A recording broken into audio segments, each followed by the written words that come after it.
L'homme qui est le seigneur du pays nous a parlé durement et nous a pris pour des espions. Et l'homme qui est le seigneur du pays nous a dit, Genèse 42, 30, 31.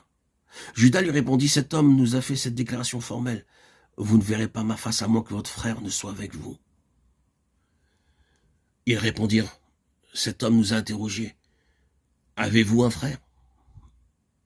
Prenez votre frère et levez-vous, retournez vers cet homme, que le Dieu Tout-Puissant vous fasse trouver grâce devant cet homme.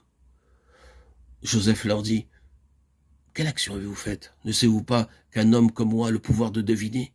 Genèse 43, 3, 5, 7, 14, 44, 15. Ici, nous avons l'homme. Quelles sont les caractéristiques de cet homme? C'est un homme qui a une stature, c'est un homme élevé.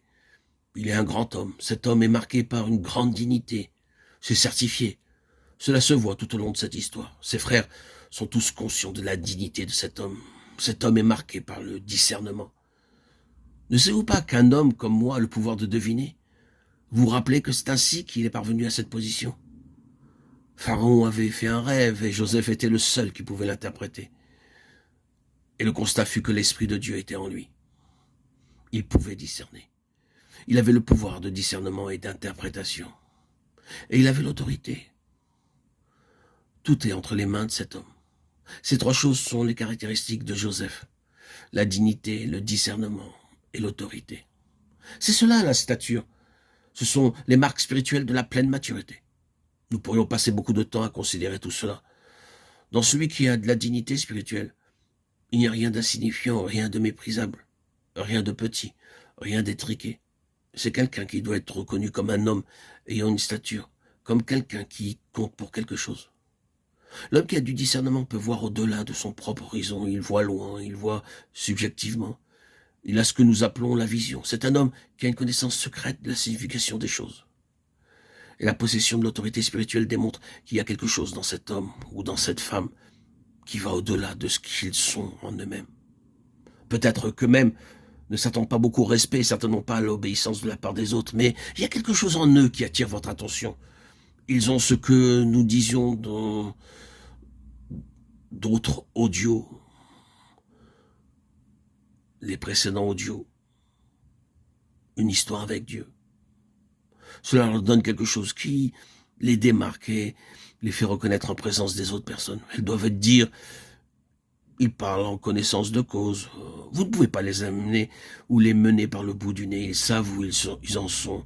Vous êtes obligé de reconnaître qu'il y a quelque chose en eux et vous devez vous incliner. L'autorité spirituelle, c'est cela. N'interprétons pas ces choses physiquement. J'allais dire, littéralement. Ce sont des facteurs spirituels, des caractéristiques spirituelles. Ce sont les marques de la croissance spirituelle. Et ici, celle d'un homme qui a atteint la pleine stature. Ne sont-elles pas les caractéristiques de Christ? Regardons encore à lui. Est-ce qu'il n'y a pas de la dignité en lui? Il n'y a rien de petit, rien d'étroit, rien d'insignifiant ou de méprisable concernant Christ. Il y a de la dignité. Il y a de la perspicacité, le discernement, la perception, la vision, une connaissance au-delà de l'ordinaire. Il était reconnu comme ayant de l'autorité, même le jour de son humiliation.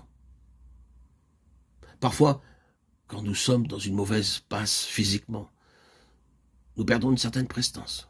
Mais pas lui. Malgré l'humiliation la plus profonde, les moqueries, les crachats couronnés d'épines, souffrant.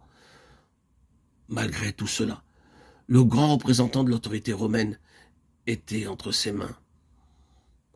C'est Pilate en réalité qui était entre les mains de Jésus, et non pas le contraire.